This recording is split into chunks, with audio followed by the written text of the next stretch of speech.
Hi, and welcome to this special masterclass, the Financial Intelligence Masterclass, where we want to talk about some issues about money, provide you with some strategies about how to make money, how to keep money, how to multiply money.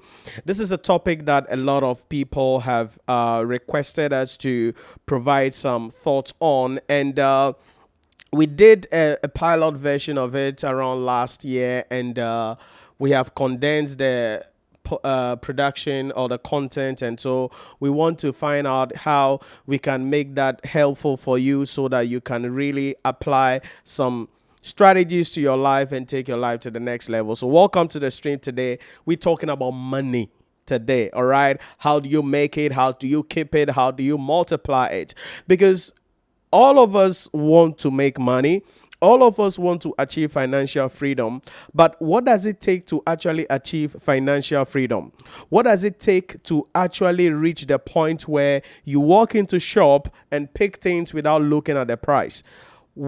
How do you get to that point where you don't buy things because of the price, but you buy things because that is what you want, and that is what will give you the peace of mind that you want as an individual. And all of that means that you must understand the money game. You must understand the rule game.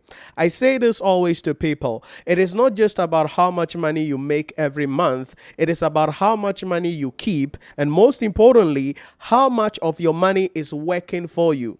Because until you are able to make money in your sleep, you cannot achieve financial independence. Until you are able to make money without you being there, you cannot achieve your dream life and be able to live any of your dream ambition or any of your dreams or your ambitions. Why is this important? Because you see, you don't have a lot of time at your disposal. In other words, we have only 24 hours. On the average, you can be effective for whatever, maybe 6 hours or 7 hours. That alone cannot make you achieve financial independence. That alone cannot make you achieve your financial goals. And so on the masterclass today, and in this particular live stream today, what we want to do is to provide you with some blueprint, share with you first the mindsets that you have to have about money. Number two, share with you how you can make some money, share with you how you can keep the money that you make, because people make a lot of money but they keep less amount of money. But most importantly, to share with you how you can multiply that money. How can you make your money work for you? I see some of you guys joining. You are welcome. It's a special masterclass that we are doing today. If there are any questions you have, put it in the comment section for me. Remember to like, subscribe, and comment below with any questions you have about money. What are your financial goals? Let me know in the comment section. What are the questions about money that you would want to really take some answers, or that you are looking for some answers for? That is what we want to get ourselves into today, and we want to provide you with some blueprints on how you can know the rules about money and know how to position yourself so you can become successful. My goal is you achieve financial independence, but you cannot achieve that financial independence without having knowledge about money. And that is why this financial intelligence masterclass is here, to help you to gather some knowledge and help you to really take your money game to the next level. Now, just a few things I want to share with you quickly. A quick disclaimer: note that what I'm sharing with you today is based on things that I have gathered, implemented in my own life, practical knowledge. It is important for you to understand that I am not a certified financial advisor, neither. And so it is important that whatever move that you are going to be making financially, it's important that you go behind the scene and look for some other things and make sure you are making the right decision. What I'm sharing with you today is what has worked for me, what has worked for the best of the best in the industry. And so you want to make sure that you educate yourself anytime you are receiving advice about money. So let's begin the discussion. The big question we need to ask ourselves is, what is money? That is the first question we want to ask ourselves. What is money? Everybody wants to make money. Everyone wants to achieve financial independence. But the question we ask ourselves is, what is money? What is it? When we say money, what is it? Yeah, many people have some definitions for money. They are like, yeah, money helps you to be able to, pay for your bills. Yeah, that is true. Some people will say that, oh, money helps you so that people will not take advantage of you. Yeah, that is true. Some people say that, yeah, money helps you to fuel your dreams so you can achieve your goals, you can achieve your aspirations. Yes, that is all true. In all these, we can put it together into a few pointers. So, in my opinion, number one, money is a tool. Now, it is important you understand that the wealthy, the rich, the successful people do not see money as the way poor people see money. And it is very important you really go with me on the stream today and you really stay with me here, because this is going to really shape the way you think about money, and I'm going to be challenging a lot of thoughts for you. And so, number one, money is a tool. What does that mean? It means that it aids in accomplishing a task. So whatever it is that you want to do, money helps you to be able to accomplish that task. You want to go to get an education, you need money to pay for that. So it is a tool that helps to accomplish a task. Another thing is that money is the key. That is access to a blissful life and meaningful life. So money is a key. There are doors that will never be open to you. There are opportunities that will never come to your way until you have money. There are certain life experiences that you can never have until you have some money. So money is a key. Then, number three, money is a defense. That is living a peaceful life without worrying about anything. You see, many people have stress. Many people are depressed. Many people cannot sleep. You know why? Because they are thinking about the bills. Hey, what am I going to eat? My rent is due. How am I going to get money to pay it? Hey, my children's school fees. How am I going to pay it? Oh, Christmas is here. What am I going to do? What am I going to give my wife? So they don't even have peace of mind. But money is a defense. It gives you that peace of mind. It shields you. It protects you from having certain experiences. That is why I say this all the time, that about 99% of the problems that everyone has, the root cause is money. Listen carefully. The root cause of 99.9% of the problems that people have is money. If your marriage is not going on well, yeah, we can say it depends on various things. Maybe you argue every time with your wife. Why are you arguing with your wife? Because probably you give her money and you thought that the money will be used for the whole week for your dinner or breakfast or whatever the heck. And in the middle of the week, she comes and say, honey, the money is done. Then you're like, oh, what do you think? You think what? I've given you money. You were supposed to look at the money. Then your wife says, honey, things have become too expensive. It's not my fault. It's not enough. Then you start nagging. Why are you nagging? Because you are broke. You are broke. Because if you have money, you don't nag about breakfast. You don't nag about lunch. Why should you be arguing about the fact that the money is not enough for dinner? So you realize that the root cause is because you're broke. You don't have a lot of money. So money acts as a defense. So money is a tool. It helps you to accomplish a lot of tasks. Money is a key. It gives you access to the life that you have always wanted and you were dreaming of. Money is a defense. It helps you so that you can live a peaceful life without worrying about anything. And certainly the fourth thing, money is a ruler who you can only be independent and not a slave to others when you have money. So money is a ruler. Money gives you independence. It gives you the opportunity to be able to do what you want, when you want, how you want it. There are some of you, tomorrow, you wish you wouldn't go to work. You wish you're not gonna go to work, but you gotta go. Why? Because if you don't go, how will you get that salary to finance the life that you were living? But money is the ruler. So, of all the things that we can talk about to define money, in my opinion, these are the 4 definitions that we can give to money. And that is how you have to see money. Don't attach any emotional feelings to money. See money as a tool. It helps you get things done. See money as a key. It gives you access. See money as a defense so you can have peace of mind and not be worried about things. See money as giving you the ability to be independent. You rule and determine how things go on in your life. In my opinion, that is what money is. And the wealthy, the rich, the super successful people, this is how they define money.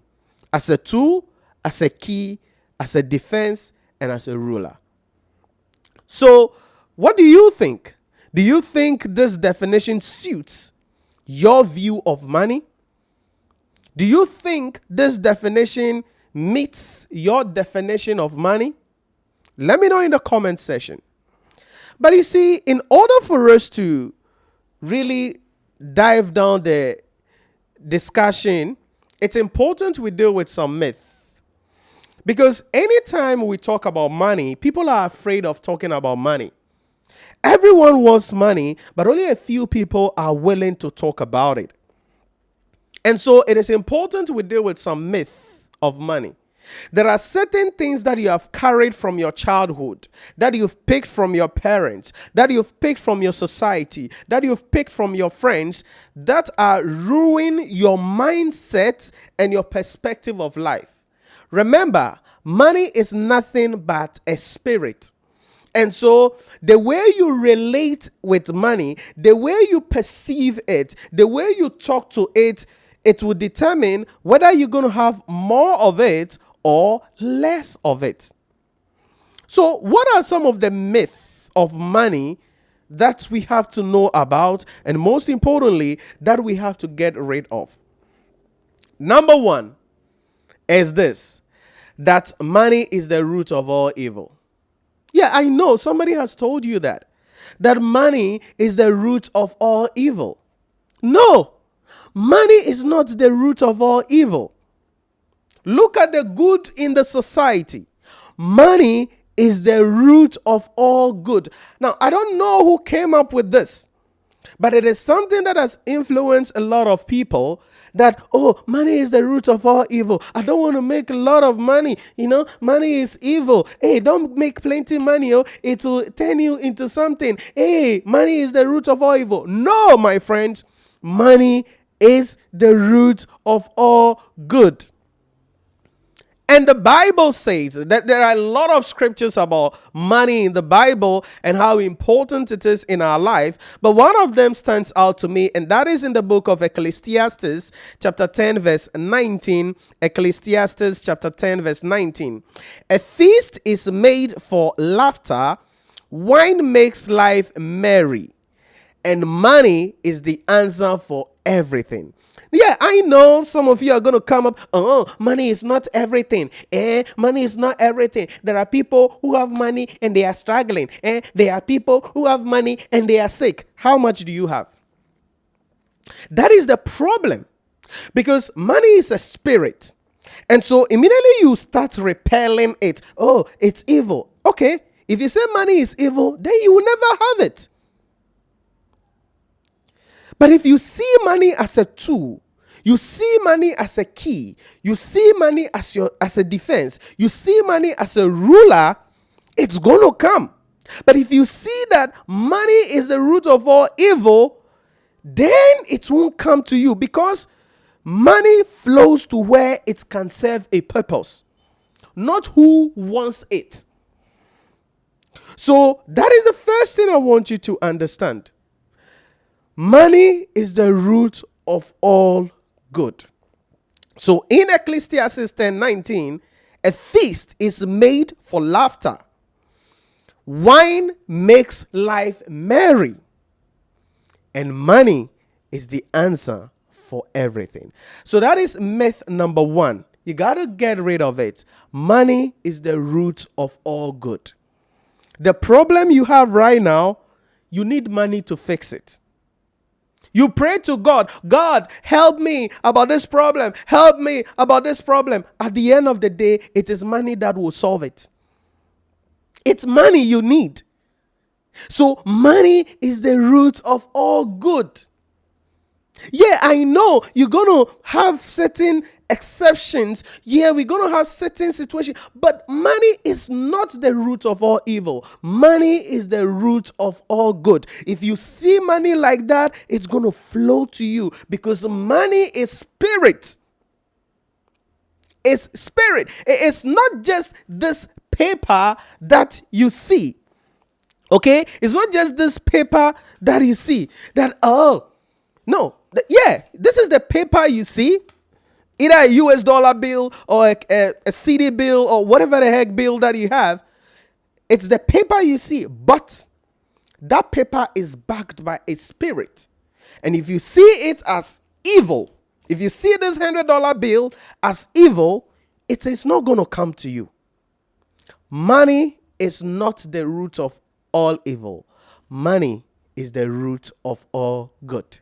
If you have it, it gives you peace of mind. If you have it, you don't have to worry about things. If you have it, it allows you to even worship God well. Yeah. It gives you that peace of mind to be able to live the best life. And that is the first myth that I want you to get rid of if you really want to know about money and become successful. The second thing, and I hope you've heard about this, it says money doesn't grow on trees. Yeah, we've heard this, money doesn't grow on trees, especially when we were children, right? You know, there's something and you decide to break up something, or you talk about something and the money is not enough. Oh, do you think that money grows on trees? Or maybe you give money to your spouse or your partner and she's like, it's not enough. Then you're like, what the heck, do you think money grows on trees? Yeah, money grows on trees if you plant the right tree. That's true. Money grows on tree if you sow the right seed. Because remember, as I told you in the introduction, that what is happening at the end of the day generally is that it's not just about, hey, I want money. It's not just about, I am working for money. It's about the way you're going to relate with the money, the way you see the money. When you say money doesn't grow on trees, you are repelling it. You may think, yeah, that is the wisest decision. It's a common thing that people say, but you are trying to limit yourself. It grows on trees if you plant the right seeds. And I'm going to share with you how you can plant the right seeds to help you get money flowing your way. I'm going to show you some strategies today. Number 3, money does not buy happiness. I hope you've heard this over and over again, okay? Broke people, you know, it's quite amazing when I hear poor people talking. And let me tell you this. When I talk about poor people, I'm not talking about people who don't have money. Poverty is not lack of money. Poverty is lack of wisdom. Listen carefully. Poverty is not lack of money. Poverty is lack of wisdom. So you hear broke people. I don't know, but I have not seen any rich person really sitting down saying that money doesn't buy happiness. Because happiness is not something that you go and buy. Which store in the world do they sell happiness? Nobody is selling happiness. Happiness is moments. Okay? Your mother is sick. You are able to give money to her or pay for an operation. She is healed. That makes you happy. Your children are going to school. You give them all the things they need. You've paid their fees. There is a car that takes them to school and back. They are peaceful. That makes you happy. You take your partner to a restaurant and you look at the menu and you order what you want without looking at the price. Then you eat a good meal with the family and then you come back home. That is happiness. Happiness is in the moments. So if you sit there and say, oh, money doesn't buy happiness, then it is like you are living in a very delusional world. Because there is no store where happiness is sold. That is why I told you earlier, money is a tool. Money is a key. Money is a defense. Money is a ruler. So imagine that your children have been sacked for fees. Imagine that your wife needs money to do something. Imagine that you need to pay your rent. You need to pay for something urgently and you don't have money on you. Are you happy? When you don't have money on you, do you feel happy? You don't. You will realize that for the most times that you are truly happy is when there is money on you. It's when you do something good for others. It's when you eat a very good meal, you go to a restaurant or you go out with friends and everybody orders things and everybody is happy. That is how you are happy. And that is what money will make you. So if someone tells you money doesn't buy happiness, I don't know. Happiness is moments. Again, money is a spirit. So if you keep saying, oh, money doesn't buy happiness, you will continue to have misery in your life because you will never attract money, because you need that money so you can solve the problems, you can provide for the people around you, which will bring you the happiness. So don't let anybody deceive you. Money does bring happiness. If you can reduce the pain, you can reduce the stress, you can take care of your loved ones, you can provide for your family, you can provide for yourself. You don't have to be bothered about the light bill, the water bill, how can you sleep and wake up and be thinking about light bill and water bill? How can you sleep and wake up and be thinking about fuel prices? How?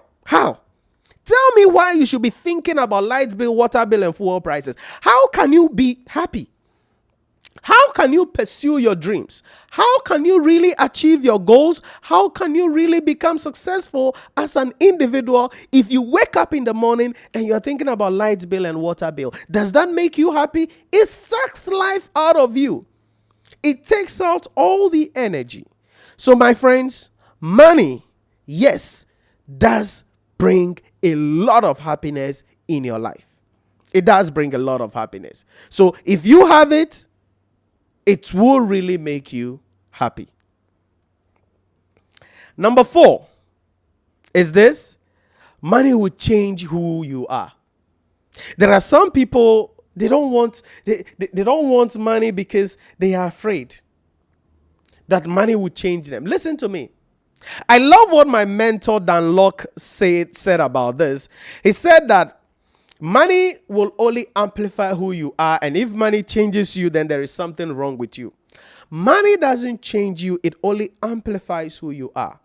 If you're a kind person at heart, more money will make you to do a lot of good. If you're a wicked person, more money will just make you do a lot of wicked stuff. Money doesn't change you. It only amplifies who you are. But you see, there is also another aspect of the discussion that you need to understand. When you get to a point in your life and you have money, you have attained some level of success, certainly you can't eat at the same place you were eating. Certainly you cannot drive the same car that other people are driving. Yeah, you wouldn't have the money and still be in the queue waiting for the trust key or download the Uber app and, trying to do Uber. No, you will have your car, right? You will have your car. So money is just going to amplify your personality. But your day-to-day activities, your day-to-day lifestyle will change. And this is why many people are afraid of money. But listen, money doesn't change you. It doesn't. Myth number 5. Money will cause you pain. Yeah, there are people who are afraid of money because they feel, hey, if I make a lot of money, it's going to cause me a lot of pain. Because they look at the rich people, the various things that they have to go through. Yeah, I get it. But it's a good problem to have. Because, when you make money to a certain level, your life is going to change. All right. You're going to be more careful about your privacy. You're going to be more careful about your security. There has to be bodyguards around you. That is life. And people are like, oh, I can't go through all of these things. Then don't complain about your miserable life. Don't complain about your miserable life. Why do you think your pastor has a bodyguard? Why do you think your pastor is driving, in some cases, bulletproof cars? Why do you think they have all of the security around them? It's part of it. It's part of the package. You cannot say, I want money, but I don't want the stress that comes with having the money. No, it's part of the package, bro. You start making money, you got to think about your privacy. You got to think about your security. It's just part of the package. But that is what you have to understand. Money will cause you pain. That myth, get rid of it. It is part of the package. Are you getting it? It's part of the package. It's like a woman in labor. A pregnant woman in labor. When she's about to deliver, she's gonna cry. And sometimes, insults. Kofi Papa Jimmy, I'm not gonna come here again. I'm not gonna come here again. Look at what you have caused me through. Look at what you have caused me. Look at what you caused me. She's going through the pain. But then the nurse is like, push. Yeah, I can see the head of the baby. Push. I can see he's coming. She's coming. Push. Push. Then she is screaming. She's wailing. She's insulting everybody. She's literally cursing everybody. Then the baby comes out and the baby cries. Then she receives the baby and all that pain is nowhere. So would you say, because of the pain of labor, you won't give birth? Is that what you say? No. It's part of the package. And as I was saying, sometimes the woman will be like, oh, I'm not going to come here again. Look at what you have caused me. I won't go through that pain again. Pretty soon they will be pregnant again. Pretty soon they are pregnant again. Why? Because that is the beauty of life. And that is the same thing you have to understand about money. You want it, it will come. But because you now have that money, there are certain experiences that you would have. It doesn't mean money is giving you the pain. It doesn't mean money is stressing you. It's part of the package. You got to decide, do you want the package or you don't want it?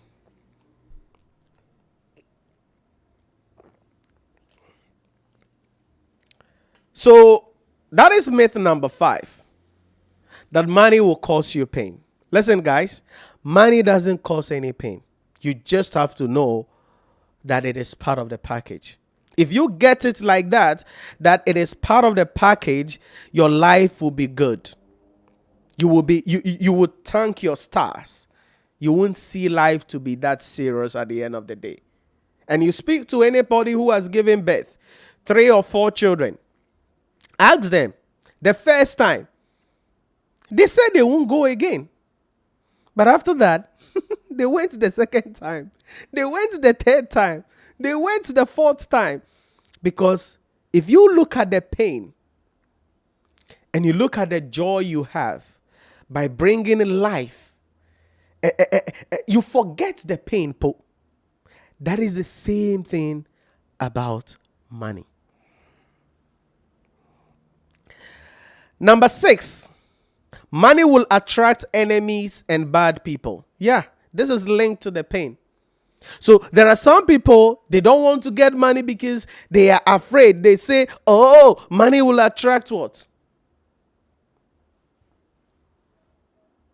Enemies and bad people. Listen, it's part of the package.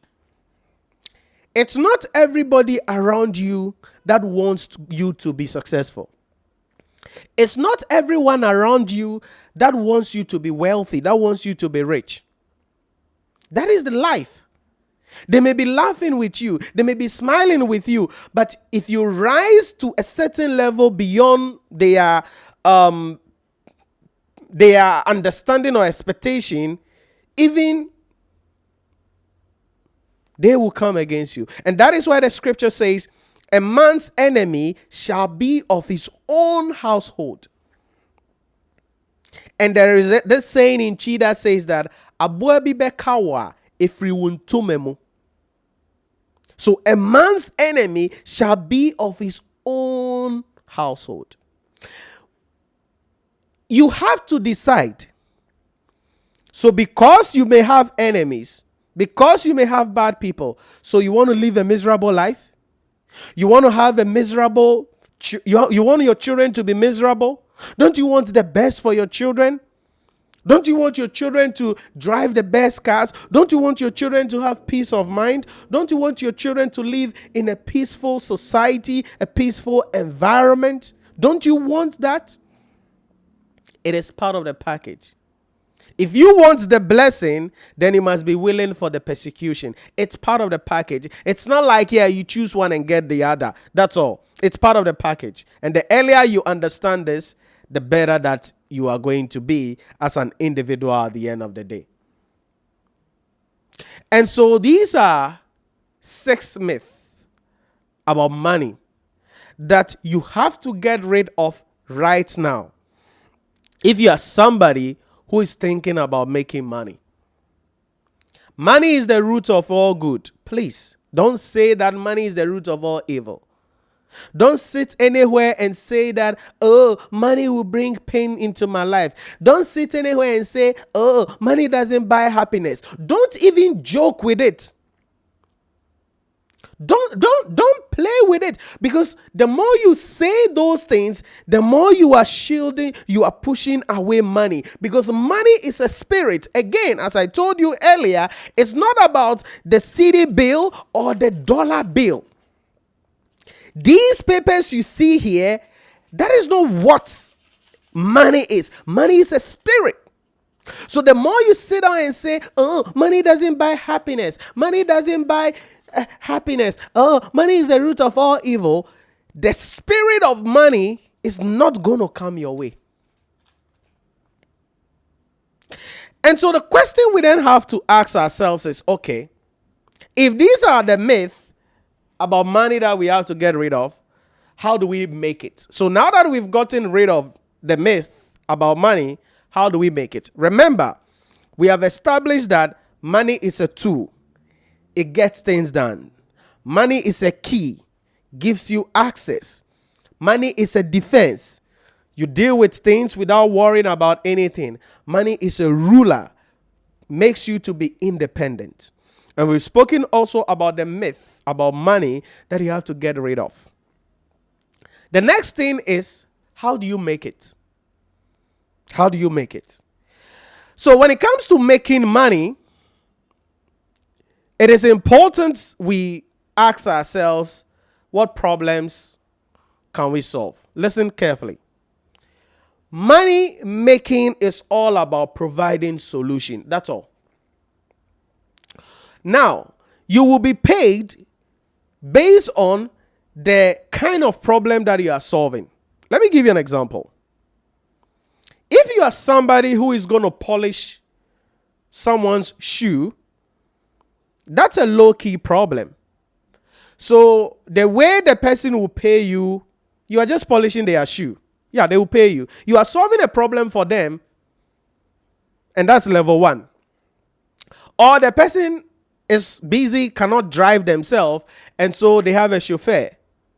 Okay, so if you are going to solve the solution of chauffeuring him or her around, that's another level of problem. Now, that is higher than being a shoe shine, because that problem is higher. Level 3, maybe the person cannot do laundry, a busy person, or cannot fix meal. And so the person is looking for somebody to fix meal for them. So you become a chef. So the degree of the problem determines how much you will be paid. There are many of you are like, oh, I work in this company. And I've worked in this company. Look at the salary they are paying me. The company is paying you the money they are paying you because that is what is commensurating for the problem you are solving for the company. If you want more money, then solve bigger problems for the company or for the market. That's all. That's all. So making money is about finding problems that you can provide solution for. And the higher the problem or the magnitude of the problem determines how much you can get paid for. So the question I want to ask you is this: what problems are you solving? You want more money? What is the problem you are solving for people? Ask yourself right now. Sit down and ask yourself, what problem are you solving?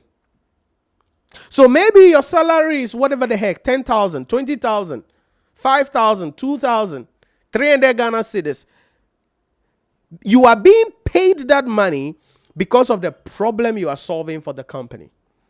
Why do you think the CEO of the company is paid more than anybody else, or the board chairman? Why do you think these big guys are paid more? Because they are solving bigger problems for the company. The question is, what problem are you solving? So the next time you try to ask for a raise at your workplace, you need to ask yourself, what problem am I solving? What solution am I providing to this company? And that is how you make money. Money making is not magic. It's not juju. It's all about providing solution in the marketplace. Now, let's dive a little deeper to this. So 5 stages of making money. Yes, on the overall, it's about providing solution to problems in the marketplace. But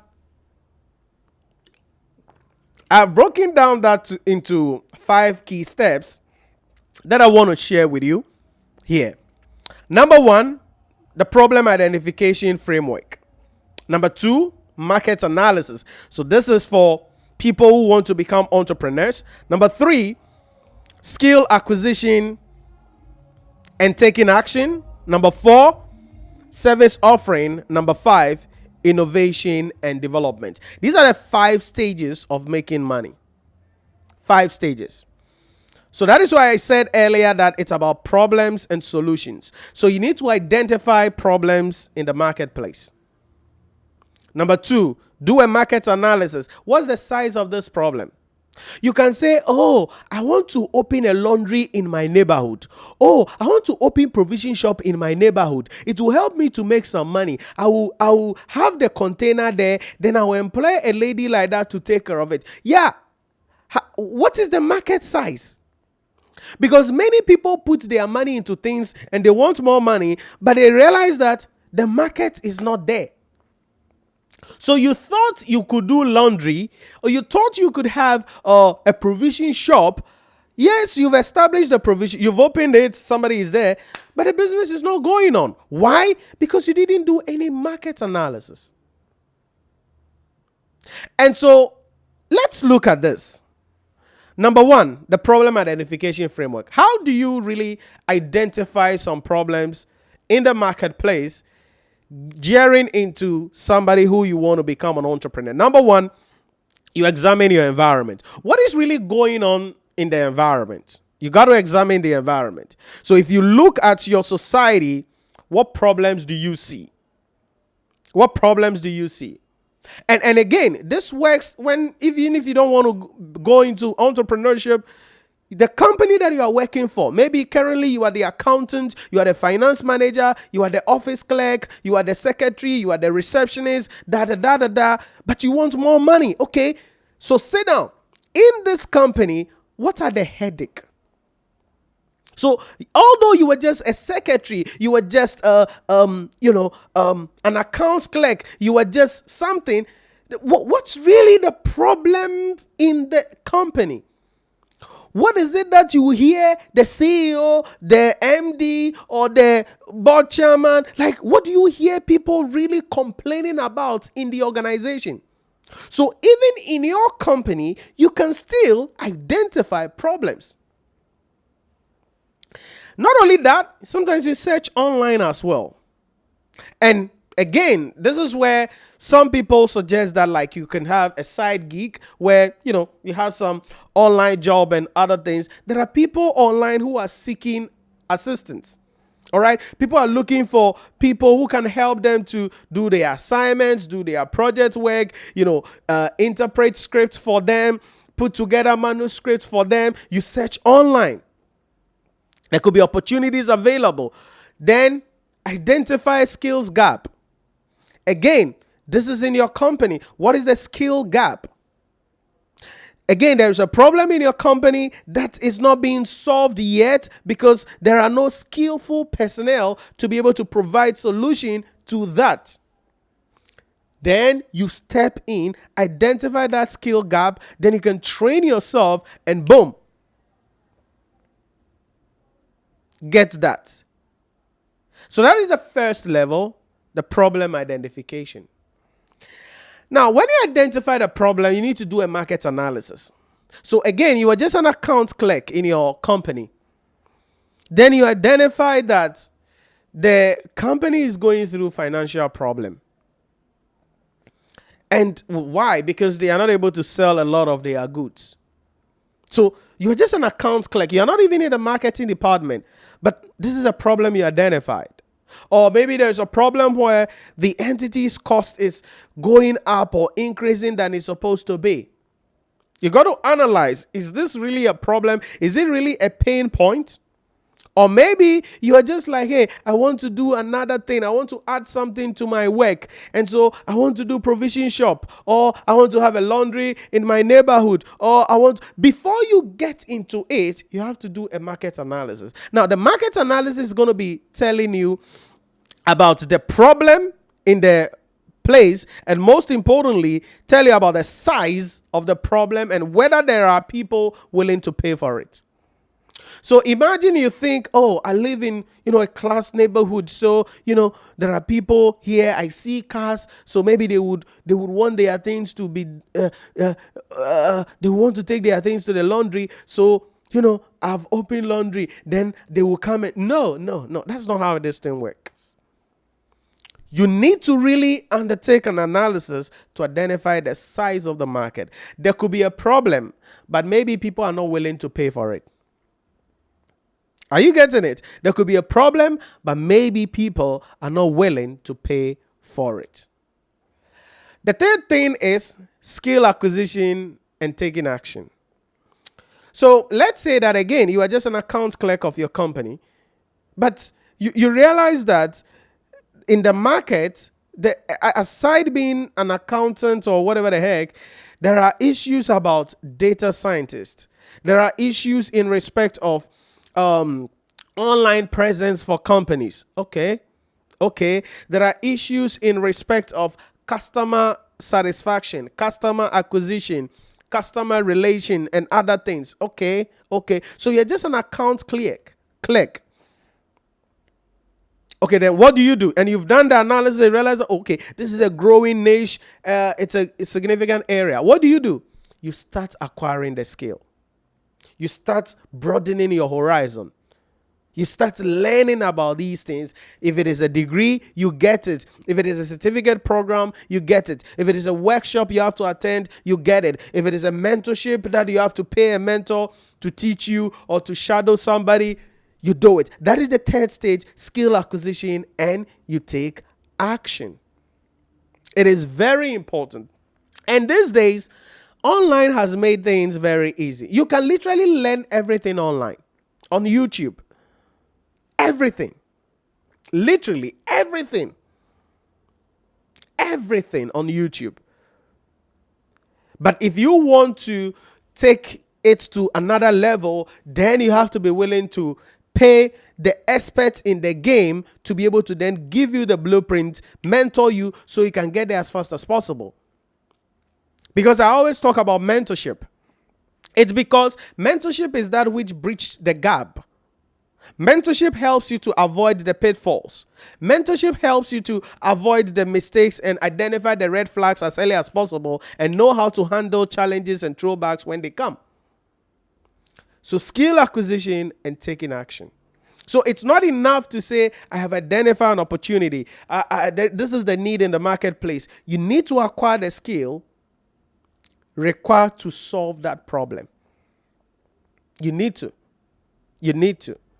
Maybe, again, you've identified a problem that probably people want to buy things, but you don't have the money to buy the things and be selling.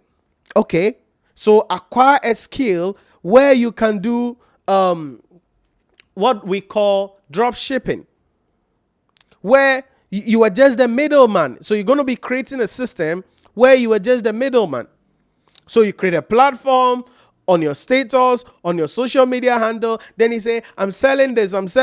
If you want it, please place the order. Delivery will be done for you. You make payment. So people place the order, then you send that order to the company or the people selling it. Now, maybe the thing is 1,000 cedis. You put a little markup on it, sell it at 1,001 or 1,002. So you make your profit. So when they place the order, you take the money, you place the order from the company, send a dispatch rider to pick the thing from the company, and boom, they deliver it to your customer. You are just facilitating it. It is a skill you got to learn. And that is another way you can make easy money. So there are many people, they are like, yeah, Nhyira, I want to start selling this. I want to start selling that. But I don't have money to start. No, you don't actually need money to start sometimes. You need wisdom to start.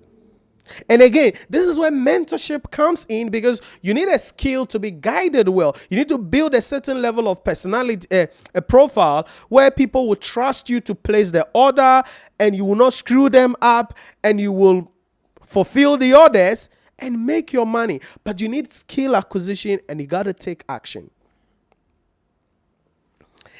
Then once you acquire a skill, you start offering the service. Certainly at the end of the day, people place the order, people request for the service, you provide them the solution. Very important. And you got to distinguish yourself as a brand. That is what I was saying earlier. You got to distinguish yourself. So as I said, you want to make more money. I was telling somebody recently, the person booked a session with me. And you can book a consultancy service or session with me if you want to pick my brain on something. Just visit our website, nhyirapremium.com/consultancy, and you can book a session with me. And the person booked a session with me, and the person was talking about it's finance issue related, and she wanted to pick my brain on a couple of things and was asking that, hey, she wanted more money, and she was like, she wanted to leave her job and get another job.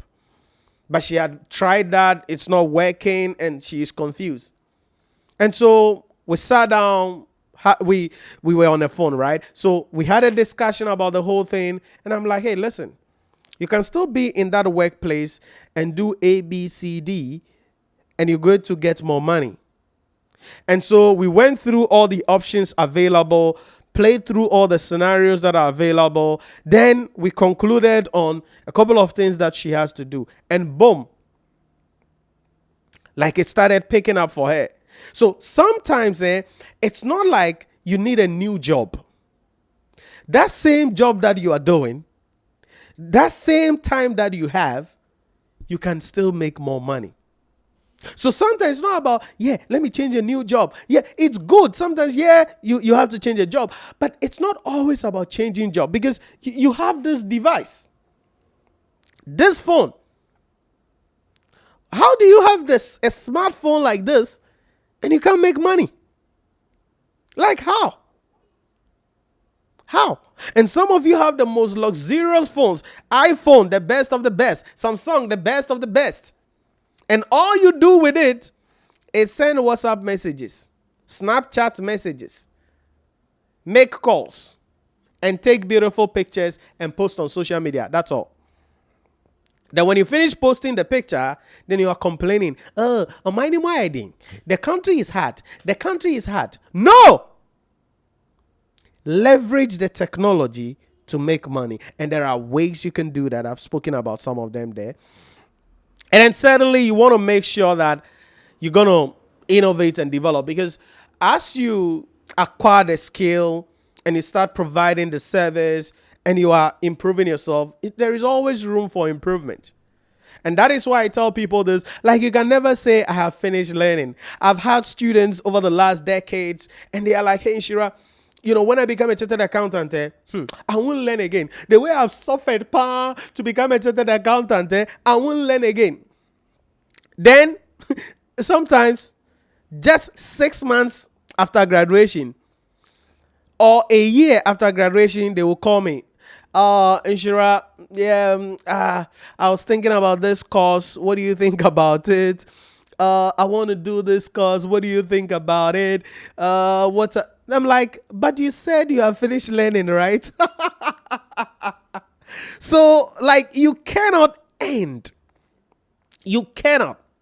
So innovation, development is key. As you start making money, the best investment you can make is to invest in yourself.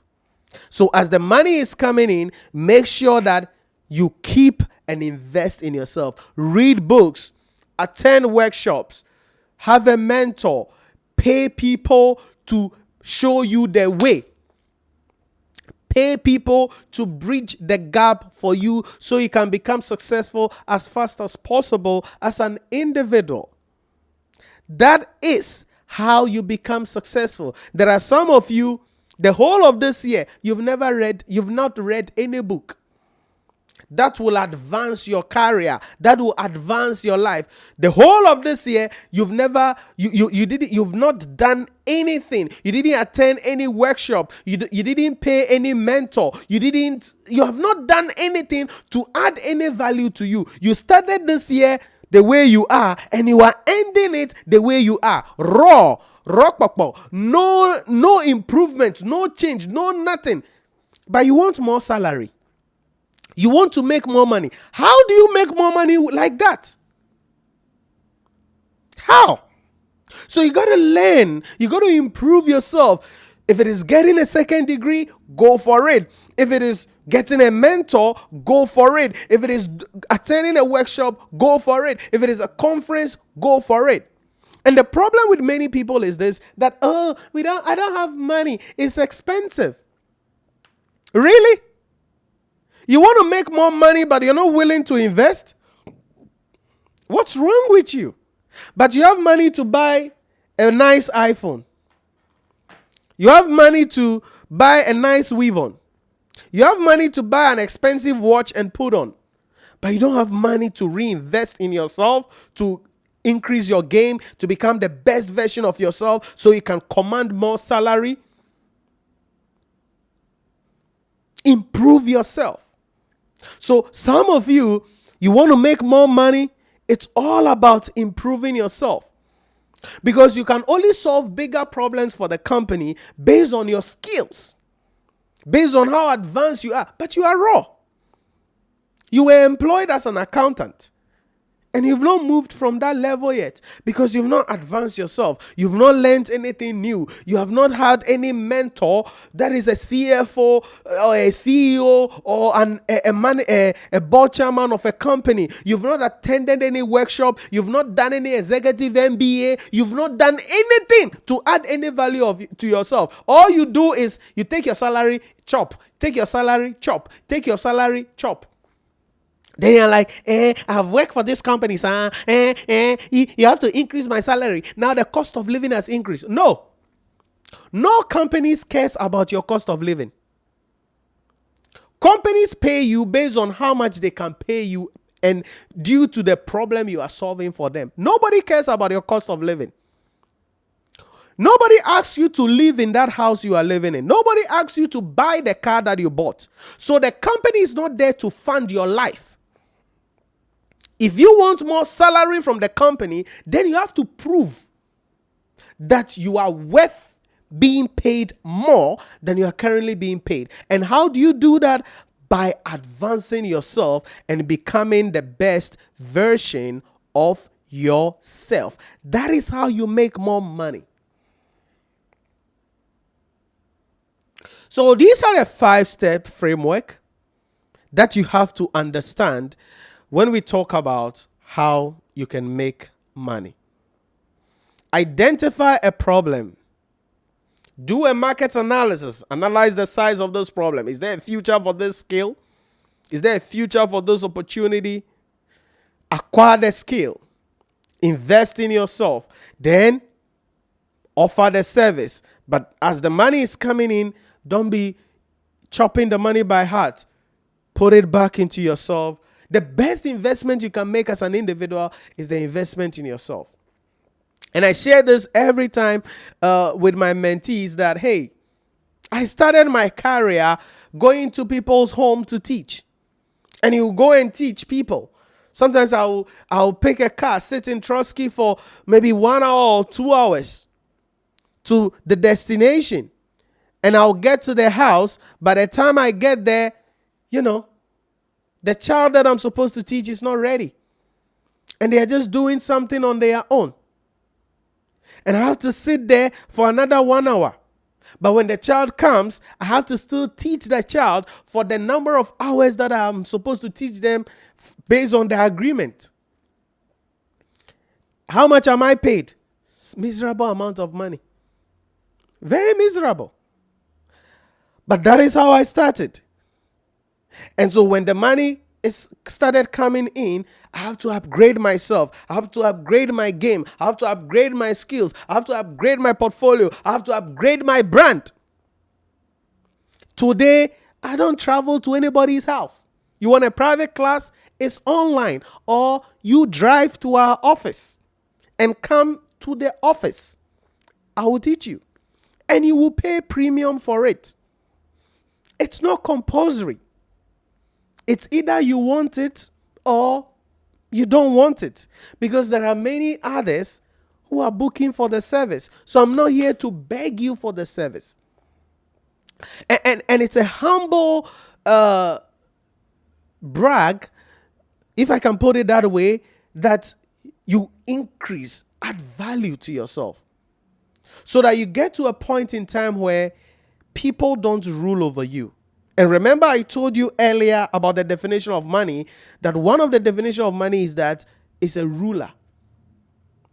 And that is how you get to that level where you add value to yourself and you command price. People want to do business with you. You mention your price and they pay. They are not negotiating. You are not begging people. You are not going after people. No, they come to you. Why? Because of how you have positioned yourself. And if you want to make more money, you got to do the same thing. Listen, for most of you, you don't have to change any job. Just what you are doing, add another layer. Increase yourself. Advance yourself. Solve a bigger problem. I still teach to this day. Same things that I will pick Trotsky for 2 hours, go and sit there, be treated miserably, and come back in various homes. That's the same thing I'm doing here. I'm doing today. I'm doing now. But in a different way. Okay? On my terms. For the most part. On my terms. And that is what you need to understand about making money. It's not about stress. Hey, you get up every morning. Hey. You queue. You are in the queue, in traffic. Hey. Come on. How much are you making, bruh? Like, how much are you making, my friend? How much really are you making? And that's the first thing about making money. Now let's get excited to the second thing. How do you keep the money? Because once you make the money, it is important you know how to keep it. And this is where a lot of people have problem. Because you see, there are people who are like, hey, Nhyira, I'm not able to save now, but I'm praying to God, if my salary increases, I can save. No. There are some of you, if they pay you $100,000 a month, you will still not be able to save anything. Why? Because of what is referred to as the lifestyle inflation. Once you start making more money, your lifestyle changes. You go buy a new car. You are now living in an expensive neighborhood. You are now using expensive phones. You have even changed your perfume. You've changed your dresses. I'm not saying these things are bad, but if you make the money and all you are doing is to spend it, you will never achieve financial freedom. You will never get to the point of financial independence. So how do you keep the money that you make? How do you do that? In my opinion, there are 4 things that you can do to keep your money. 4. The first one is tax avoidance. Stay with me carefully. Tax avoidance. You need to put in place tax planning measures so that you don't have to pay a lot of tax to the government. Tax avoidance is legal. Tax evasion is illegal. So you hear some people, there is no job in the country. We have found a way to make money. Government is coming to tax it. That is a very stupid statement, just so you know. The law didn't say government should create job so that you will make the money, then government can tax it. The Income Tax Act 2015, Act 896 as amended, states that anybody that is a resident of Ghana must pay tax on their global income. Money you make in Ghana, money you earn outside of Ghana, you have to pay tax on it as far as you are a resident of Ghana. But in that same tax law, there are what we call tax provisions, tax incentives, tax rebates, tax reliefs that you can leverage to reduce your tax liability. And that is what is referred to as tax avoidance. Now, for the most part, people are going to say, oh, it doesn't make any significant change. You have to start planning your tax when you are broke. If not, you will never become wealthy. So if you are earning 1,300, 2,000, 5,000 right now, and you are not planning your tax because you think, the change is not that much, you will never achieve financial independence because you make the money and you give all of it to the government. When in reality, that's not how money is supposed to be kept. You don't make money and give it to the government. Why do you think the companies, the multinational companies and the companies around, why do you think percentage-wise they pay low taxes? They don't want to pay any tax. It's called tax avoidance. So you have to plan your tax very well. Don't say I won't pay the tax because tax evasion is illegal. But you have to plan your tax. If you are an individual, there are a lot of tax reliefs that you can get. You are married. You have children who are going to school. You are educating yourself. You are a disabled person. All right? You are making contribution to a pension fund. All of these, you can get relief for them as an individual. Now, not all of them can be deducted by your employer because your employer cannot prepare a payroll a payroll scheme that will fit all of these things. That is why you have to file your own tax returns at the end of the year so that whatever other reliefs that you qualify for, you take them. That is tax avoidance. Every wealthy person is careful about their taxes. So educate yourself about this. Go to the Ghana Revenue Authority or HMRC in the UK or whatever the heck you are. Just go to the Revenue Authority in your country. Go to their office and ask them, this is my position. What are some benefits available for me? Sometimes the challenge is that the so-called tax officers there at the office, most of them don't even will not even educate you or let you understand that these are the opportunities you have. So that is why you need to know the law yourself, or let somebody who knows it educate you. But tax avoidance is key. You have to plan your taxes. If you're somebody who is going into business, there are a lot of tax incentives available for companies. Okay, maybe you are below 35, you want to go into business. There are tax incentives for that. Find it out, leverage on it, and build your empire and enjoy your life. You don't have to make the money and give it to the government, because 90% of that money will not end up doing anything other than running the machinery of government. They have ministers, ministries, departments, agencies, some of which you don't even know what the heck they are doing. Then they have people that they fly around. You ask yourself, what are they going to do? Nothing. And that is why businesses are willing to pay huge amounts to tax companies so that they can pay lower taxes at the end of the day. So that is one way you can keep your money. Number 2 is living within your means. Listen, this is very, very important. And that was what I was talking about earlier in terms of the lifestyle. There are some of you, when you start making money, that is where, you change your diet. You change where you eat. You change the clothes you wear. You change the way you dress. You change the phone you use. You were living in maybe a chamber and hall self-contained somewhere. Then you move to a luxury place where you are paying 3 times or 4 times of the rent because you want to show that you're Ogbo. Then you gather money. Then you go and buy a new car. Yeah, you're like, yo, Ogbo. No, that is foolishness, my guys. That's foolishness, my friends.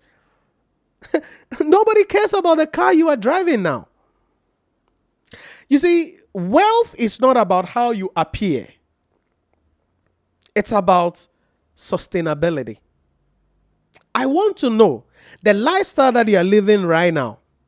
If something should happen and in the next 6 months you can't work, in the next 12 months you can't work, can you live that same lifestyle that you are living right now for 6 months or 1 year without needing financial assistance? Can you? 99.9% of you may not be able to answer this question. Why? Because you are living a bloated lifestyle. You are living life beyond your means. You are driving cars you don't qualify to drive. You are living in neighborhoods you don't qualify to live in. You are wearing things, using mobile phones, living lifestyle that's above your pedigree. Listen, I am not saying don't desire good things. I am not saying don't spend your money to make you happy. I am saying that being able to achieve financial independence require you to live within your means. Drop the ego. Drop the pleasing of people. Be yourself.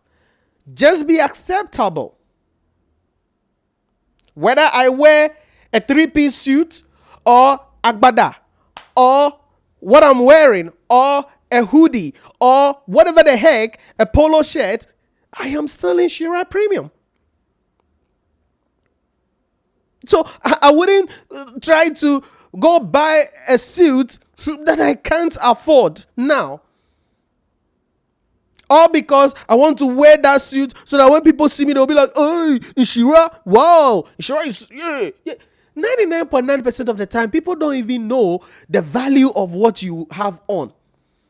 In your head, you think you are doing something, but people don't even notice it. Yeah, they may see it, they may applaud you a little bit, but at the end of the day, you are the one crying. There are some of you park your car at the filling station and you can't fill the tank. Immediately you see the fuel prices going up by 2 pesos, 5 pesos, you start crying. Immediately your car breaks down, you are freaked out. It tells you that you don't qualify to drive that car. But because of your ego, because you want to keep up with the Joneses, because you want your friends to know that, yeah, Ogbona Natu has arrived, you are living above your means. And every time you are stressed, You take your salary, and by 10th of the month, the money is finished. Then now you are stressed out. You are stressed out. Somebody tells you something. Hey, somebody, hey, hey. You are living beyond your means. And with that lifestyle, you can never, ever achieve financial independence. Because even if you win the American lottery and you get $1 million, you get $20 million, in few years, there will be zero left. Why? Because you lack the intelligence to keep money, to keep your composure. See, the real people with money, if you see them, you may not even notice. The real people with wealth, if you see them, you may not even notice. You may just bypass them. And you wouldn't even know that this is a big shot. Because it is not in the appearance. It is not in the what I am wearing, the car I am driving. It is the peace of mind that I have. That everything is sorted. That my children are covered. That my rent is covered. That I'm not worried about any bill. That I can park my car and fill the tank. That if my car breaks down, I can take it to the mechanic. It will be fixed without me being bothered about anything. That is peace of mind. That is happiness. That is priceless. So I beg you, you are making the money, but how much are you keeping? And to make sure you are keeping the money well, you got to make sure you live within your means. Very important. Number 3, saving to invest. You see, many people save money to finance some disaster in the future. Why are you saving money? There are some of you, you save the money, you save the money, you save the money, then something happens, then you go and you remove the money and finance it. How do you achieve financial independence? There is only one reason you should save money, and that is to save the money to invest it. That's all. Now, the way you plan your life is this. You build a reserve. Sometimes it's called emergency fund. That's what I was talking to you about, 6 months expenses. That if you are out of job for 6 months, if you are out of job for 12 months, can you live the same lifestyle you are living now without needing any financial assistance? That's emergency fund. So you need to have that there. And this thing is not done overnight. So don't think about it like you have to do it today. It's not done overnight. It is done over a period of time. So you got to save some money. Have an emergency fund, which is going to cover 6 months expenses. Remember, you are living within your means already. So 6 months expenses. It's there. After that, the rest of the money, you are saving it to invest it because the money must work for you. That's where true wealth comes in. You cannot be working and be wealthy. You have to learn to let your money work for you. That is how you build wealth. So you got to save to invest. Very important. Number 4. Learn to say no. Be generous, but know your limits. You see, it is important you understand that when you start making money, people are going to approach you for financial assistance. Yeah. Everybody's problem is not going to be your problem. Somebody has gone to do something stupid somewhere. You are the one they will call to finance someone's foolishness. Someone has done something. It is your hard-earned money that they will ask for. And so you have to understand this, that when you start making money, you must learn to say no. Now, be generous, but you got to limit. You got to know your limit. A family member comes to you and be like, oh, I want money to start a business. No. Oh, really? You want money to start a business? How much money do I have to give you to start a business? How much do you want? Oh, I need 10,000. Then you go and pick your 10,000 you've saved and give it to them. Oh, I have to help them. We are all in the same family. How can you achieve financial independence? Again, I'm not saying don't be generous. Be, but you got to learn to say no. Wealthy people don't give money out like that. So the person wants 5K. Tell them you have 2K, you can give them 2K. And it is not even, you are not lending it to them. They should take this 2K and they should not ask you anything again about their business. Because you're not ready to fund anything. You have other things you have to do. It's like you are pulling people away. And in our culture here, when you start doing things like that, they'll be like, yeah, you now have money and you're now becoming arrogant. No. I worked for my money. I sweat for it. I struggled for it. I have my own bills that I have to pay. I can't ignore my bills to come and give the money to you to finance your foolishness. I can't do that. Jesus didn't say, love your neighbor and hate yourself. The scripture says, love your neighbor as thyself. So if I have a bill to pay, I am working on something myself, I am planning to do something myself, then you approach me to give you the money to go and fund your foolishness, I'm not going to give you. It doesn't make me wicked. And that is one thing you must understand. And it's one of the reasons why many people never really achieve financial independence in this part of the world, because of the responsibilities. Immediately you start making some small money now. Oh, Kofi has, you are supposed to do this. Oh, Ama, you are supposed to do this. Oh, Akosia, you are supposed to do this. Oh, yeah, you are supposed to do this. If you keep funding people's foolishness, you will never achieve financial independence. Again, I'm not saying don't be generous. You just have to know your limit. And so these are the 4 things that I want you to know about in terms of how you keep your money. Tax avoidance, important. Learn to live within your means, important. Save to invest the money, very important. And you got to learn to say no. If not, if you can do these 4 things, you will make the money and you will keep a lot of it. And once you have been able to keep a lot of the money, it takes us to the last part in my discussion. How do you multiply it? So you've saved some money. You want to invest it. Nhyira, what do I invest? Where do I put the money? What are some of the investment opportunities available? So how do you multiply the money? I'm going to be sharing with you a couple of tips about how you can make investments. So there are some key investment questions that you need to ask yourself in order for you to achieve financial independence. Question number 1.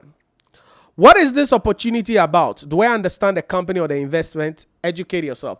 Never invest your money in things you don't understand. Never. Never.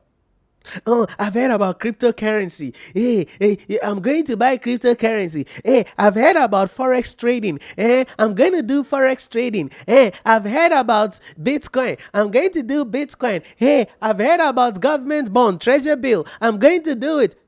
Please, educate yourself. Invest in the thing you understand. If you don't know anything about cryptocurrency, how it works, how the market is, the volatility of the market, the risks involved, if you don't go there. They say now the new thing is real estate, and you can put your money in, and then the real estate company will give you some money at the end of every month. Read about it. Educate yourself. Know about. Don't go put your money into something you don't understand. They say there is this app. When you download the app, then you put 10 CD in it every day, and then at the end of the week they will pay you 200% of your money. Sometimes I don't understand why when I hear some of these things, like, are you stupid like that? That is, you are wasting your money. You've worked hard for this money, and because of your greediness, you don't educate yourself and you just throw the money in there and lose everything. So you need to invest only in something you understand. That's the first thing. Number 2, what is my tax position? Avoid the wrath of the tax authority. Every investment has tax implications. All right? So if you go buy government bonds, whatever interest you get is tax deductible as an individual. So it's a good thing. All right? But if you go put that money into something else, real estate, or buy any property to sell, there's a capital gain tax 25% you got to pay on the gains that you make. So you have to ask yourself, what is my tax position here? On this investment, what is the tax position? And I've told you about taxes already. There is only one way you can build wealth and build it very fast, and is learning about your tax position. Very important. And you have to learn this at an early age.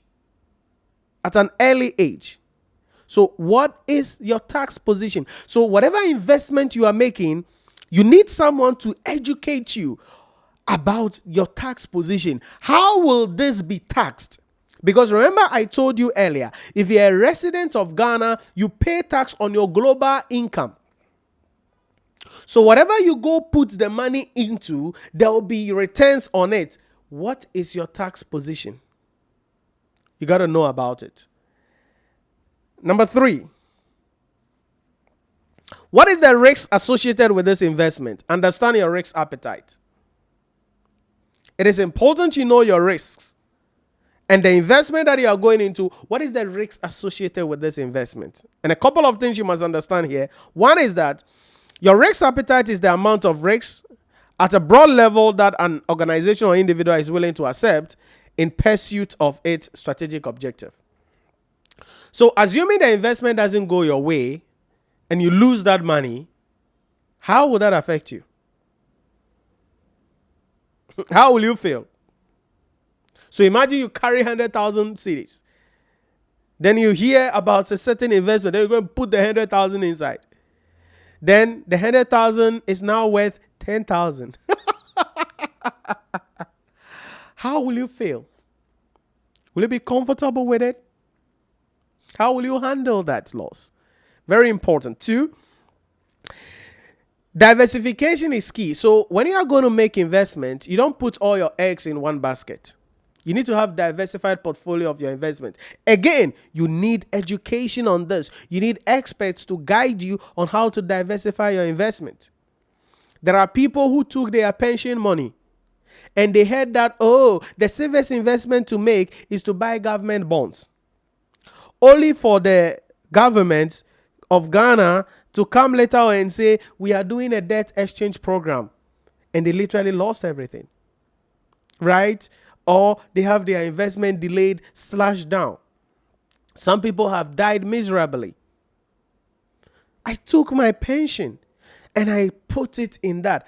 It's a wrong investment decision. You don't say government bond is the safest investment, so I am putting all my money into government bonds. No, you need diversification. You must diversify your portfolio. Some shares, some bonds, some, real estate, some other things.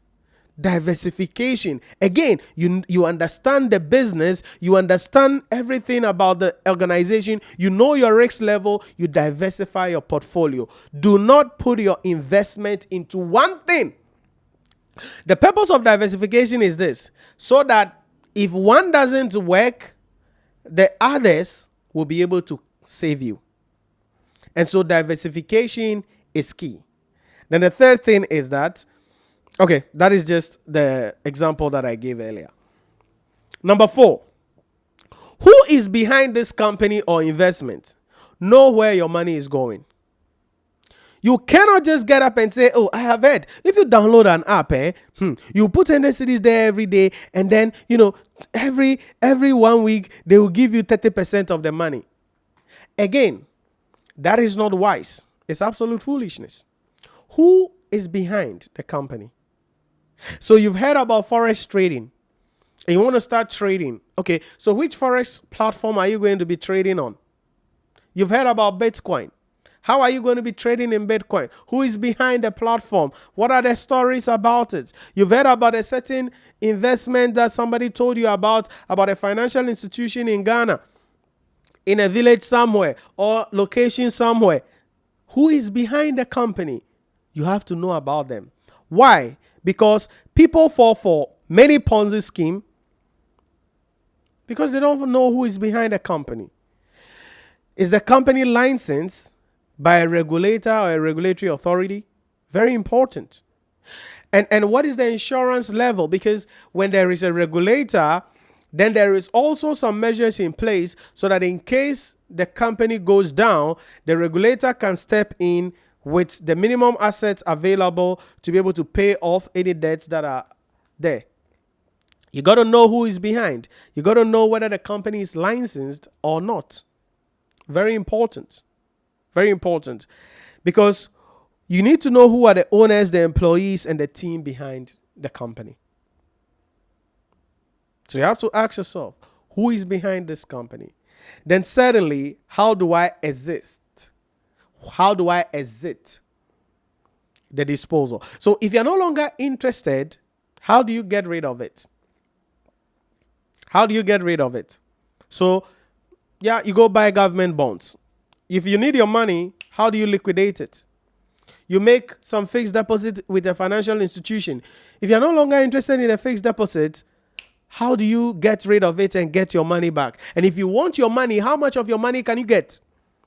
Because there are some financial institutions with some investment instruments available. If you did it for 2 years, and after 1 year you come and say you want your money, you will be punished. And they say, okay, you brought 20,000. It's for 2 years. But after 1 year, you say you want your money. We can give you 15,000. Then you're like, I brought 20,000. The money has been here for 1 year. I am expecting to have more than 20,000. Now you want to give me 15,000? Yes, because it is for 2 years. But you are taking the money early. So we can't give you even your 20,000. What you will get is 15,000.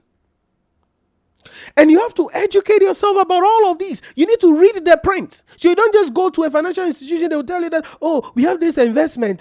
If you do it, you put the money down for 5 years, and then you get X amount of money. You need to read the terms and conditions and ask critical investment questions.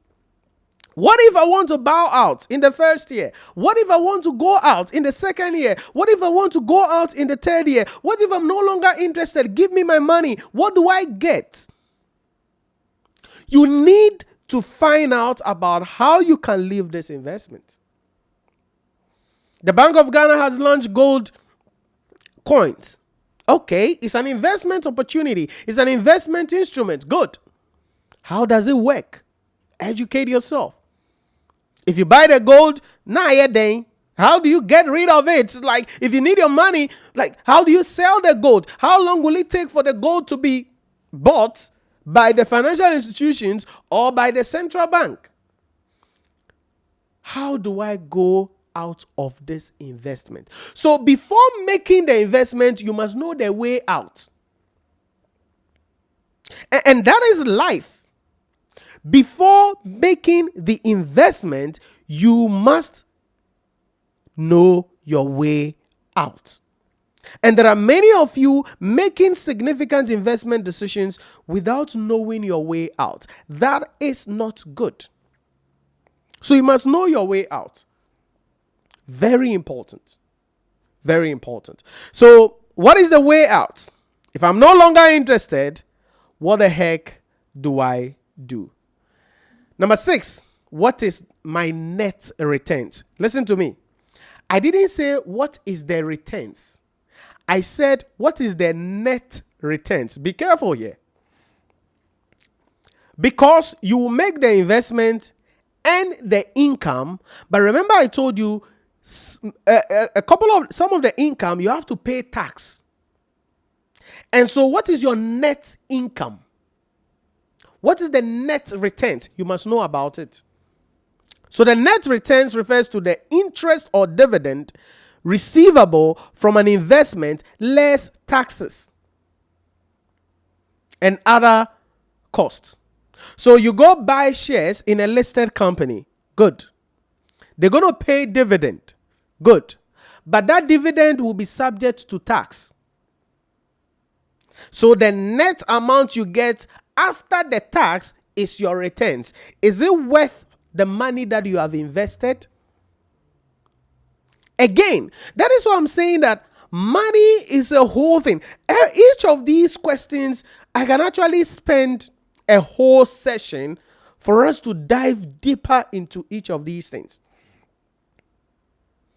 Are you getting it? We can actually spend sessions on each of these things, diving deeper and looking at all of the, do's and don'ts, the pros and cons about all of these things. So what is the net returns? So someone tells you, oh, the best investment is to buy shares in companies. Good. What's the net returns on that? What's the risks associated with that? Yeah, you can buy the shares for 2 cedis per share. In 6 months' time, the shares will be 1.5 or 1 Ghana cedi or 80 pesos. You've lost money. The shares can also go up. You've made money. Do you understand how the stock market works? Do you understand the things that influences the share prices? Do you understand the factors that go into how the entities determine how much dividend they pay? Do you know how much tax you are supposed to pay when the company declares a dividend?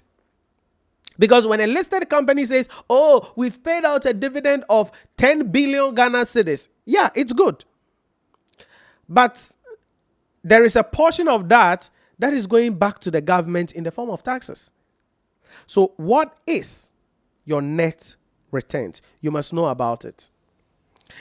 This is where the investor tries to answer the question, is this worth the effort? Is it worth it?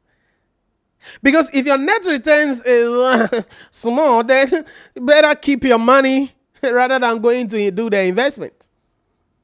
Because if you make money, and after that, government will tax you huge amounts, and at the end of the day, there will be less, just something small, then maybe you got to keep the money or look into other investment opportunities. What is my net returns? You must know about it. Very important.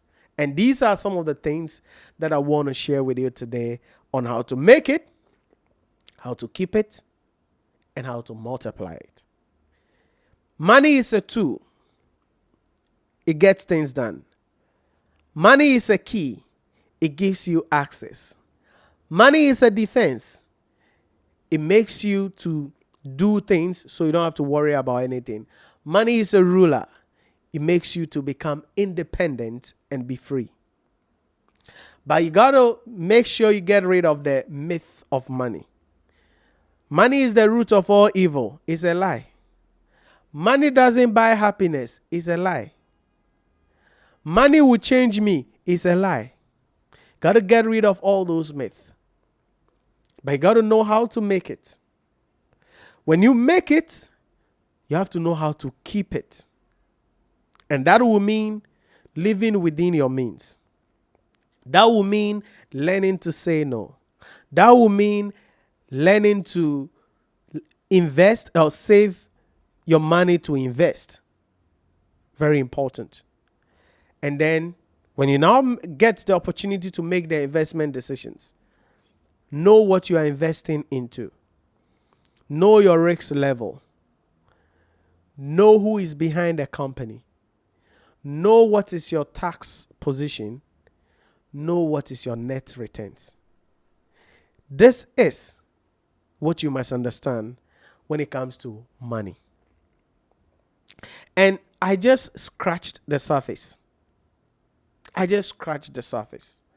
In another episode or another session, we are going to be taking some of them, the subject matter issues, and then dive a little bit deeper into them.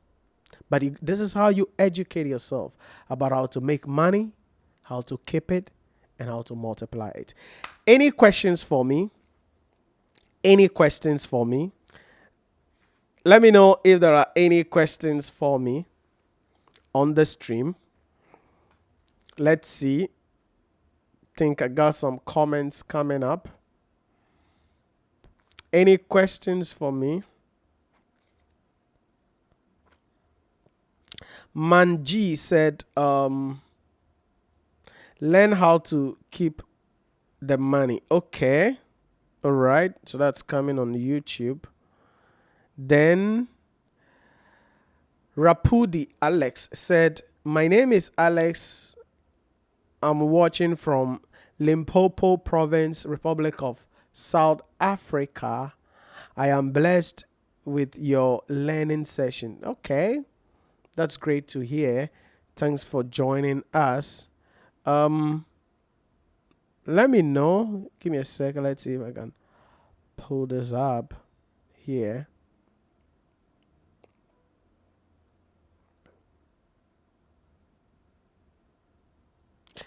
Can you check the other one for me? Yeah.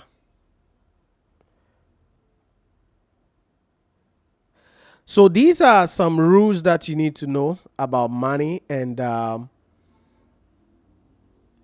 my goal is to help you get your money game right and go through this over and over again. Familiarize yourself with some of these things very well. Take time to educate yourself about money and know about how the game of money is played very well. If you do that, I can guarantee you, you will really achieve financial freedom. Because as I said earlier, everyone wants to have financial freedom, but only a few people know how to make that money in the first place. Now, after they make the money, just a handful of people can keep it. And of the people who keep it, only a small percentage actually know how to multiply it. And that is the rule of money. It's a spirit. It is not just about, as I showed you earlier, the dollar bills or the CDs. Like, it's not just about this. It's a whole mindset shift that you must have. And understand that there are rules, and you play by the rules and you become successful. Paul said, you are really good, sir. Thank you, Paul, for that as well. I think that's coming in on YouTube as well there. So that is it about that. And that is what I want to share with you today. Thanks very much for watching, liking the video, and sharing, because I'm seeing some of the engagement on the video. Thanks very much, and I'll catch you in another episode. Make sure you subscribe and stay connected. I'll catch you in another episode, and we will be able to go through this. I don't know, but I think I'm told there is a question here. Okay, so how do we avoid bad debt? Oh, Alex, how do you avoid bad debt? Debt is not a bad thing, but you want to only borrow money when you know you are going to use that money to do something that will bring you returns. All right. For instance, you don't borrow money for wedding. Okay. I don't care what the heck you were thinking about, but you don't borrow money for wedding. And so people borrow money because they think that at the wedding, after the wedding ceremony, people will bring them gifts, people will bring them money, then they can use that to go and pay the debt. Only for them to finish the wedding and realize that people just came to chop. And so they didn't get a lot of money. Then now, the after wedding, which is the honeymoon, which is supposed to be enjoyed, which is supposed to be chilling time, which is supposed to be fun time, debtors are calling. So how do you avoid bad debt? Don't borrow money to finance expenditures that will not give you any returns. When you are borrowing money, it means you are using it to finance something that will bring you returns. There are some financial advisors who even suggest that don't even borrow money at all. I'm not in that school of thought. Debt is a good thing. But if you can borrow it and use it on an income generating thing and not use it to fund certain lifestyle, then you can avoid it. So how do you avoid bad debt? Do not borrow money to finance any lifestyle expenditure. You don't borrow money to, as I said, wedding. You don't borrow money to buy a new phone, which you are not going to use for anything other than, flex. Why? So that is what I would say there for you, Alex. The way you avoid bad debt is make sure you don't get into debt for the wrong reason. Yes, you can borrow money. That is mortgage for a house. People do that. Borrow money, start a business. It's not advisable, but if you have your game done right, it can turn into a fortune for you. So borrow money to finance things that will equally bring you money. That is how you avoid bad debt. Imran said, my greetings from Nigeria, sir.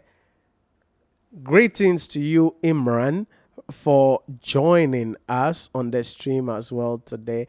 Alex, let me know if your question has been answered and you are okay with the explanation that I gave you in that case. Then let me see if I can pull up other comments here. I don't know.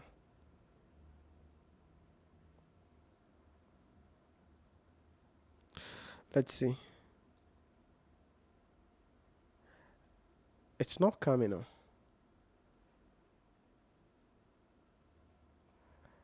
But it's showing on your end. Okay. I don't know.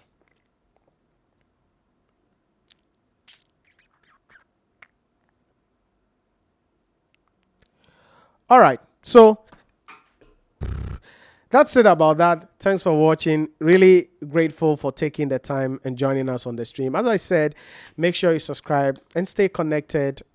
Like the page, share the video, and stay connected. We're going to be having more of these sessions towards the end of the year to help you to really plan your financial life going into the next year so that you can really achieve financial freedom.